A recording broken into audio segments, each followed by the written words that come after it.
જય શ્રી કૃષ્ણ મિત્રો, નિત્ય સત્સંગમાં આપ સૌનું સ્વાગત છે। જો આ વિડીયો તમને પસંદ પડે તો લાઈક અને શેર કરી ચેનલને સબસ્ક્રાઇબ જરૂરથી કરજો। હિન્દુ ધર્મમાં આમ તો વર્ષમાં આવતી બધી જ પૂનમનું ખાસ મહત્વ છે, પણ આસો માસમાં આવતી પૂર્ણિમાની તિથિનું એક અલગ જ મહત્વ છે। આ મહિનામાં આવતી પૂર્ણિમાની તિથિને શરદ પૂનમ તરીકે ઓળખવામાં આવે છે। દરેક પૂર્ણિમાની જેમ આ પૂર્ણિમાના દિવસે પણ ચંદ્ર સંપૂર્ણપણે દ્રશ્યમાન હોય છે, જેના કારણે તેને પૂર્ણચંદ્ર કહેવામાં આવે છે। શરદ પૂર્ણિમાના દિવસે માં લક્ષ્મીની પૂજાનું પણ વિધાન છે। શાસ્ત્રોમાં એવું કહેવામાં આવ્યું છે કે આ દિવસે માં લક્ષ્મીનો જન્મ થયો હતો। શરદ પૂર્ણિમાના દિવસે ચંદ્ર 16 કળાઓથી ખીલેલો હોય છે અને આકાશમાંથી અમૃતનો વરસાદ થાય છે। સ્વર્ગના દેવતાઓ પાસે અમૃત છે, તે આપણે ક્યારેય જોયું નથી, પણ શરદ પૂર્ણિમાના દિવસે બધા મનુષ્યોને અમૃત મળે છે।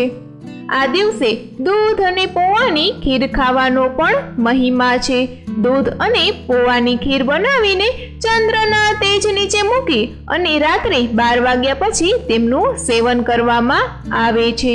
એવું કહેવાય છે કે આ ખીર ખાવાથી ઘણા રોગોનો નાશ થાય છે, પિત્ત જેવી સમસ્યા પણ દૂર થાય છે।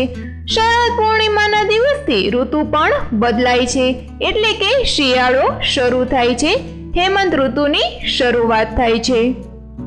આ દિવસ ખાસ દેવી લક્ષ્મીને સમર્પિત છે, જેના કારણે પૂર્ણિમાની રાત્રે તેમની પૂજા કરવામાં આવે છે। પૌરાણિક માન્યતાઓ અનુસાર આ દિવસે એટલે કે આસો મહિનાની પૂર્ણિમાની તિથિએ દેવી લક્ષ્મી સમુદ્ર મંથન સમયે સાગરમાંથી પ્રગટ થયા હતા, જેના કારણે પૂર્ણિમાની તિથિ સંપત્તિ આપનાર માનવામાં આવે છે। એવું માનવામાં આવે છે કે આ દિવસે દેવી લક્ષ્મી પૃથ્વી પર ભ્રમણ કરે છે। આ દિવસે જે કોઈ પણ વ્યક્તિ તેમની પૂજા કરે છે, તેમની કૃપા તેમના પર વરસે છે અને ભક્તોને સંપત્તિ અને વૈભવ આપે છે। આસો માસની પૂનમ શરદ પૂર્ણિમા, કોજાગરી પૂર્ણિમા અને રાસ પૂર્ણિમા તરીકે ઓળખાય છે।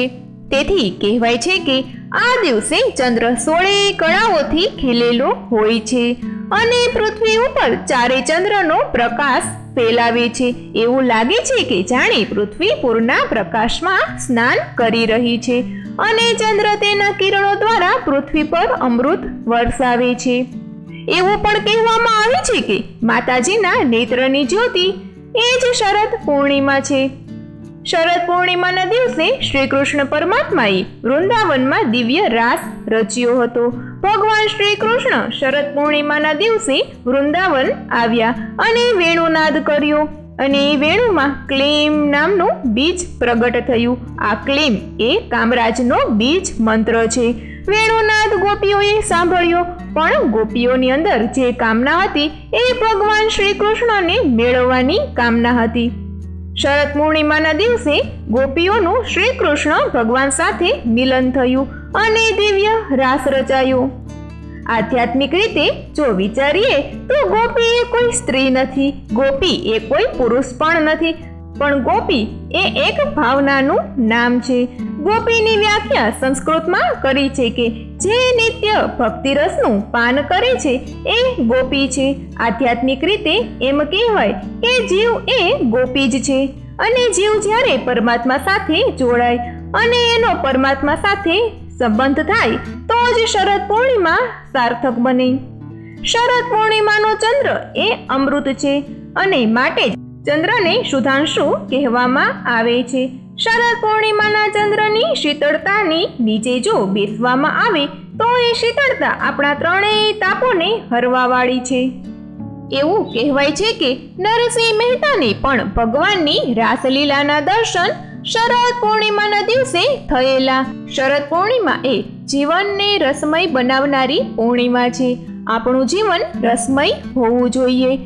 રસ શબ્દથી રાસ શબ્દ બન્યો છે, આમ ભગવાનનું નામ રસરાજ પડ્યું। રસરૂપે પરમાત્માને જાણવા અને રસરૂપ પરમાત્માને જાણી અને એ પરમાત્માના સ્વરૂપને આપણા હૃદય મંદિરમાં ઉતારવું એ જ શરદ પૂર્ણિમા. મિત્રો, આ હતું શરદ પૂર્ણિમાનું મહાત્મય. જો આ માહિતી તમને પસંદ પડી હોય તો વિડીયોને લાઈક અને શેર કરી ચેનલને સબસ્ક્રાઇબ જરૂરથી કરજો. જય શ્રી કૃષ્ણ.